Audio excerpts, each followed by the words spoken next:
The year was 1854.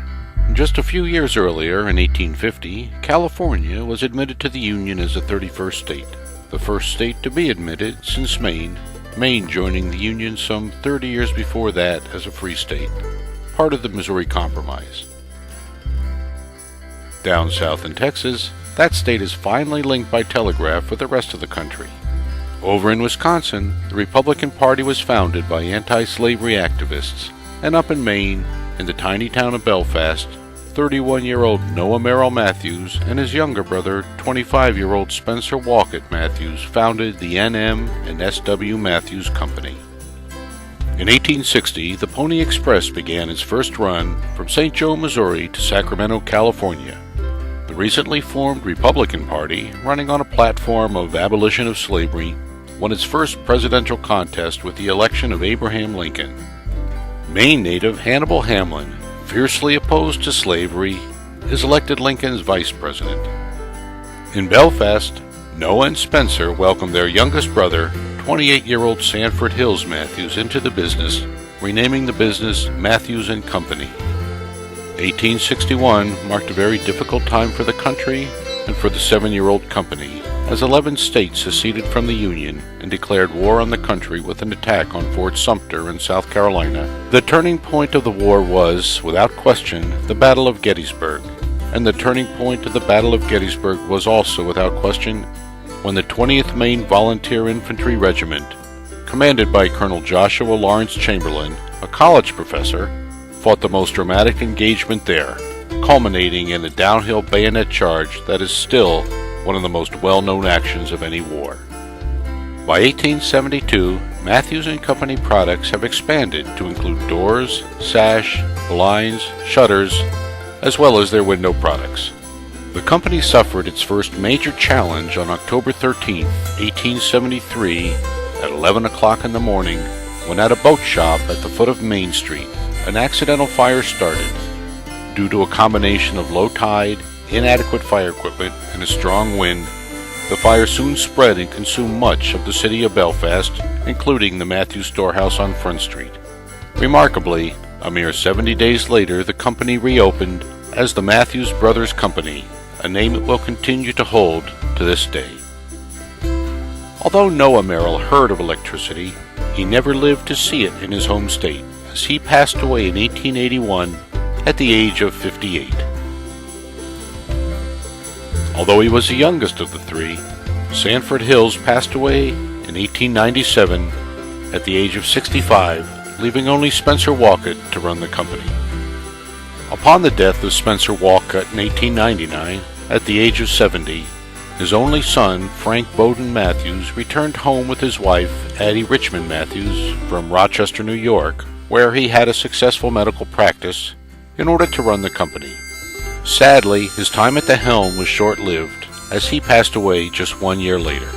Upon the death of Frank Bowden, the officers of the company are made up of Clara Starrett Mathews, the widow of Sanford Hills, Addie Richmond Mathews, widow of Frank Bowden, and Maud Eliza Mathews, daughter of Frank and Addie. It was Maud Eliza who was the most active in the day-to-day operations of the company. At the time, the Mathews Brothers Company was the largest company in Maine owned by women, though they wouldn't have the right to vote for another 17 years. In due course, they brought in O.E. Frost as superintendent. Shortly after the turn of the 20th century, the first modern World Series was held, Pittsburgh Pirates against the Boston Americans. Boston upset Pittsburgh, winning 5-3. Oh yeah, in Kitty Hawk, North Carolina, Wilbur and Orville Wright flew an aircraft with a gasoline engine in the first successful heavier-than-air flight, but Boston won the first World Series. 1904 saw O.E. Frost assume complete control of the Mathews Brothers Company.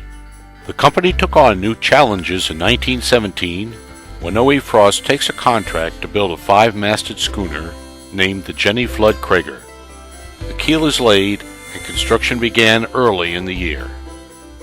The days of the steamer were coming up fast. The wood boats had long on the sea. But the Jenny flood Craig'd make any man proud. When you ride on the wind, you are free. From 5 masts the canvas did fly, to catch the wind and lay her up on her side. From London, Havana, or Isle of Home, no finer a ship there could be.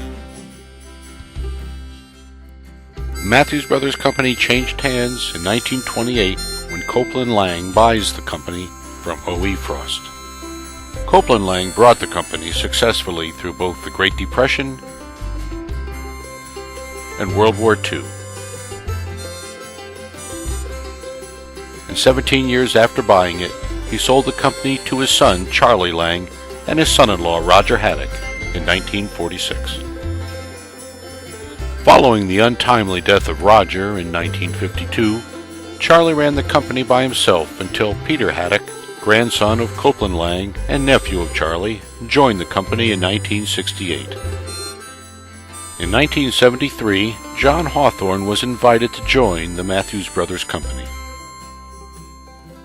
After 32 years of running the company, Charlie Lang sells the business to Peter Haddock and John Hawthorne in 1978.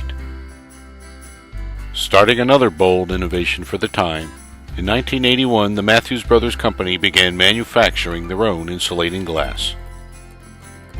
In 1985, Scott Hawthorne, John's son, joins the company. In 1986, John Hawthorne buys the company from Peter Haddock. With an eye towards increased production and company growth, in 1989 John purchases the former Truett Brothers plant on Perkins Road. 2 years later, the company moves its manufacturing operations to the new building, vacating the Cross and Miller Street plant it had owned and used for over 100 years. Once again proving to be ahead of the technology curve, Mathews Brothers began producing its first hollowed vinyl replacement windows in 1992, making it one of the first wood manufacturing companies in the country to do so.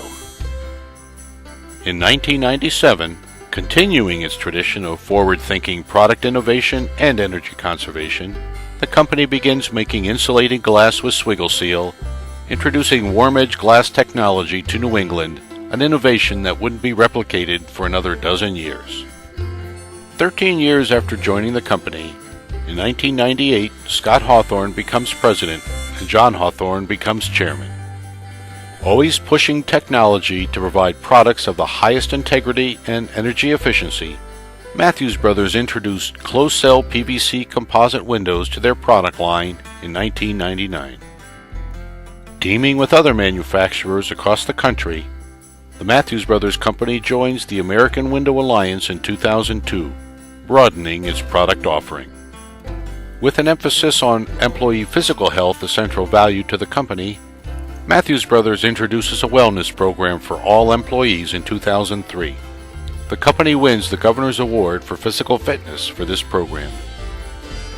In 2009, leveraging their rich history in New England and their stable continuity of ownership, Mathews Brothers introduces their new window branding program, new website, and new product offerings, including historic wood windows, high-performance vinyl windows, residential and commercial grade vinyl windows, and composite and cellular PVC windows and doors.